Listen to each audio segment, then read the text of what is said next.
Estamos enlazados con Víctor Quijada, abogado y analista político, para entrar un poco en detalles de esta presentación de Pedro Cateriano hoy. Una presentación inusual por el contexto en el que se está dando, pero con muchos retos. El que asume hoy el cargo del señor Pedro Cateriano. ¿Cómo está, señor Víctor? Bienvenido a Central de Informaciones. Muy buenos días. Muy buenos días, Valeria, y un saludo a todos los televidentes.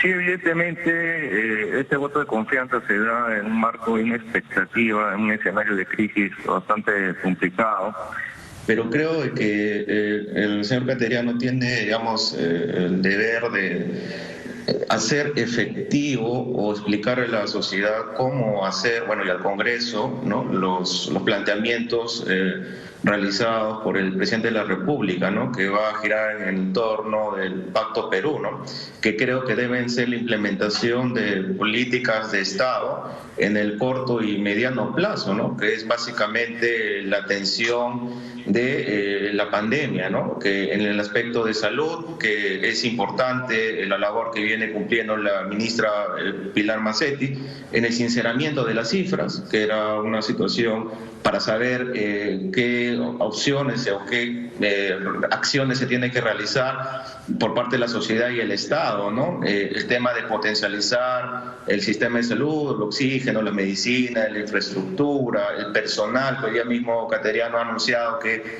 se está implementando un decreto de urgencia para poder contratar personal nacional y extranjero, sin que, en este caso médicos, sin que se hayan colegiado. Pero también creo que debe tenerse en la mira cuál va a ser el tratamiento o la adquisición para la posible vacuna, ¿no? Y Perú creo que debe estar en la vanguardia de Latinoamérica para ver este tipo de opciones, qué opciones en vacunas hay y cómo, digamos, va a ser el Perú en el corto o mediano plazo para que se adquieran cuando salga. El otro eje importante, en mi opinión, es el tema económico. Hay que explicar, hay que aterrizar bien cómo va a ser la reactivación en esta cuarta fase que ya se está viviendo, y sobre todo el tratamiento de los subsidios a una gran parte de personas que han quedado desempleadas, qué lugar será el tratamiento de las pequeñas y medianas empresas. Y creo que básicamente en el torno de estos dos ejes es que va a girar el discurso, pero también no menos importante la situación de la seguridad ciudadana, que cada día vemos por los medios de que se viene realizando muchas acciones delictivas. ¿Cuál va a ser los planes? ¿Cuál va a ser la estrategia? Las estrategias en general también, para retomando lo anterior, en salud, ¿no?, sobre todo en el tema de seguridad, en el tema de educación, ¿no?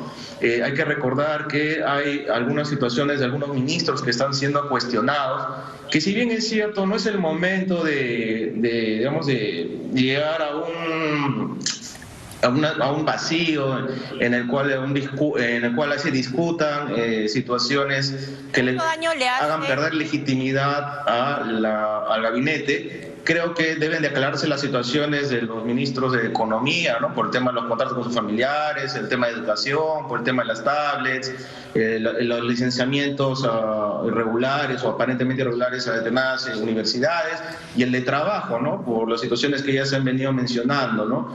Entonces creo que si estas situaciones no se aclaran, quizás no ahora, pero sí más adelante, a través de las interpelaciones necesarias, le puede quitar legitimidad al gabinete cateriano, ¿no? Pero creo que... Víctor, debería aprovechar Cateriano, sí, porque es un poco complicado hacer tu presentación y solicitar el voto de confianza al Congreso de la República sabiendo que ya tienes mochilas ahí.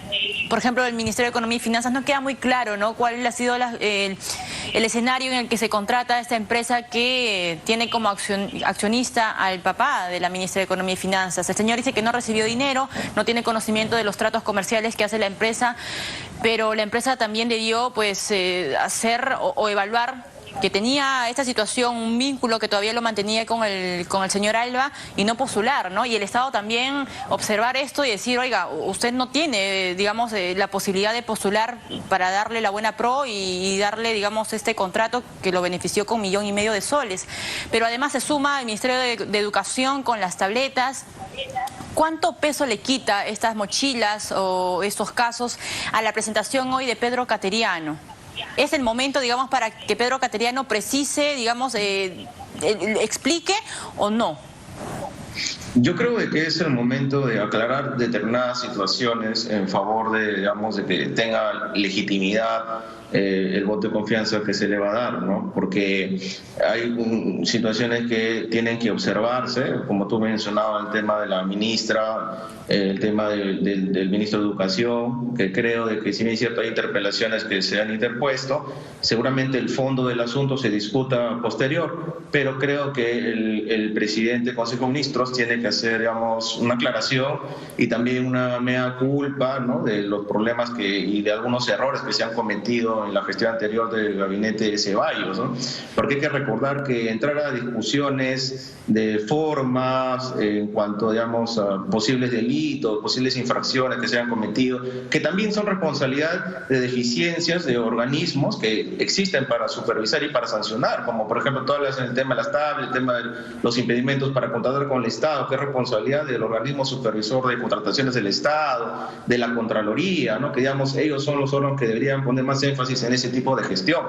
Pero creo que sí es necesario, por un tema de gobernabilidad, de que el presidente Cateriano explique, aclare algunas situaciones de sus ministros que están siendo cuestionados, porque hay que recordar que cualquier que se caiga a un vacío, a un tipo de discusión que haga lento la gestión, cuando ahora se requiere eficiencia, celeridad, la aplicación de las políticas públicas que van a girar en el torno del Pacto Perú, creo que puede ser una pérdida de tiempo y de dinero para el Estado y para todos los peruanos, ¿no?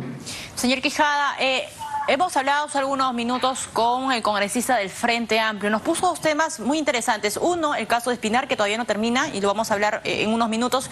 Pero otro es que espera que de esas conversaciones que tuvo Pedro Cateriano con algunas bancadas, casi todas las bancadas del Congreso, se incluya dentro del discurso algunos puntos que ellos pusieron sobre la mesa. ¿Debería estar condicionada la entrega o los votos, precisamente del voto de confianza, con la inclusión de las propuestas de las bancadas dentro del discurso de Pedro Cateriano? Yo creo de que no se puede condicionar ningún tipo de votación ni ninguna de las bancadas. Creo que si hay situaciones o coyunturas que tienen que ser atendidos en el inmediato plazo, en otro momento, como en el caso de lo que está pasando en Espinar y algunos otros conflictos sociales que han sido desatendidos a raíz de esta pandemia, que quizás no serán públicos o mediáticos, pero que hay necesidad de que el Estado llegue a los lugares donde hay estos problemas. Y creo que Cateriano tiene una labor difícil, pero tiene que realizarla. Creo que es propio de su personalidad y el liderazgo que él tiene es el que se requiere en este escenario de crisis, y creo de que en el aspecto político no se tiene que condicionar ningún tipo de voto o favor o algún tipo de condición, porque hay que recordar de que estamos en un escenario de crisis donde muchos peruanos están sufriendo, donde hay más de 3 millones de desempleados, y por esa situación excepcional se tiene que sacar los intereses particulares y partidarios y políticos, priorizando las necesidades de los peruanos al día de hoy, ¿no? Que es en eso lo que debe pensar el Congreso y en eso debe pensar el gabinete cateriano. Ahora, el señor Tuesta, que también es analista político, comentó que hasta la fecha no había ningún gabinete a quien se le había negado el voto de confianza. En este caso, ¿cómo, si es que el Congreso le brinda los votos a favor lo suficientes para darle la confianza a este nuevo gabinete, cómo ganarse nuevamente o después de este evento la confianza precisamente de los parlamentarios? Porque hay dos bombas de tiempo, ¿no? Que la interpelación de la ministra de Economía y Finanzas y la interpelación al titular del sector educación. ¿Cómo construir esos puentes de diálogo, estos puentes de confianza entre el Ejecutivo y las distintas bancadas dentro del Parlamento de cara al Bicentenario? Bueno, siempre Cateriano ha tendido puentes, siempre ha optado por el diálogo, incluso desde cuando él en 2015 fue presidente del Consejo de Ministros en el gobierno del señor Humala.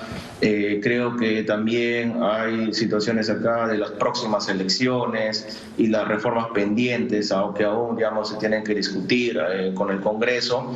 Y creo que acá es un tema de priorizar necesidades de nuestro país, la emergencia, por encima de situaciones políticas, partidarias, sectarias, de que de alguna manera siempre se van a dar en la política peruana, de esta discusión entre el Ejecutivo y el Legislativo que se da desde incluso antes del cierre del Congreso, pero que creo que acá hay un tema de necesidad pública que requiere la atención inmediata en salud, en economía, en seguridad, en educación, pensar en las próximas elecciones y las reformas políticas que aún están pendientes, cómo se va a llevar, por ejemplo, la implementación de los votos, el tema de cómo van a ser las posibles campañas, y creo de que acá el presidente Cateriano tiene una difícil tarea, pero creo que tiene que aclarar las situaciones de algunos ministros que están siendo cuestionados para que no le reste legitimidad ni a él ni al gobierno, ¿no? Precisamente de los retos queríamos hablar con usted, señor Guijandría, pero le pido que se quede con nosotros unos minutos. Nos vamos a una pausa nosotros y regresamos con más aquí en Central de Informaciones.